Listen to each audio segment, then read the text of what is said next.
ভয়ানক লাশের কাহিনী।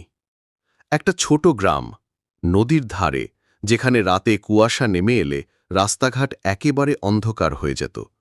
সেই গ্রামে একটা পুরনো খালি বাড়ি ছিল। মানুষ বলতো ওখানে একটি লাশ বছরের পর বছর পচে আছে, যাকে কেউ ছুঁতেও সাহস পায় না। একদিন রাতে গ্রামের কয়েকজন যুবক মজা করার জন্য ঠিক করল, চলো সেই বাড়িতে যাই, দেখি আসলেই কিছু আছে কিনা। তারা হাতে টর্চ নিয়ে ভেতরে ঢুকল। ভাঙা দরজা ঠেলে ভেতরে ঢুকতেই এক ধরনের দুর্গন্ধে তাদের শ্বাস বন্ধ হয়ে এলো। দেয়ালের চুন ঝরে পড়ছে, ছাদের মধ্যে বাদুড় উঠছে। হঠাৎ টর্চের আলো পড়ল এক কোণে। ওখানে একটা শুকনো কঙ্কালসার লাশ আধা মাটিতে ডুবে আছে। চোখের কোটর ফাঁকা, আর মুখটা যেন হাসছে। একজন সাহস করে লাশটাকে লাঠি দিয়ে খোঁচা দিতেই হঠাৎ একটা কর্কশ শব্দের দরজা বন্ধ হয়ে গেল। ভয় পেয়ে সবাই দৌড়াতে লাগল, কিন্তু বাড়ির ভেতরের অন্ধকার যেন তাদের ঘিরে ধরল।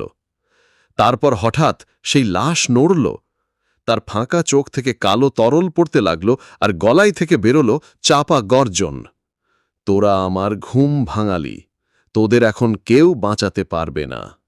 এক এক করে সবাই দেখল লাশটা মাটির উপর উঠে দাঁড়িয়েছে, আর তাদের চারপাশে ছায়ারা ঘুরছে। কেউ চিৎকার করে পালাতে চাইলে তার গলা অদৃশ্য হাত চেপে ধরল। ভোর হওয়ার আগে সেই ৫ জন যুবকের একজনও আর গ্রামে ফেরেনি।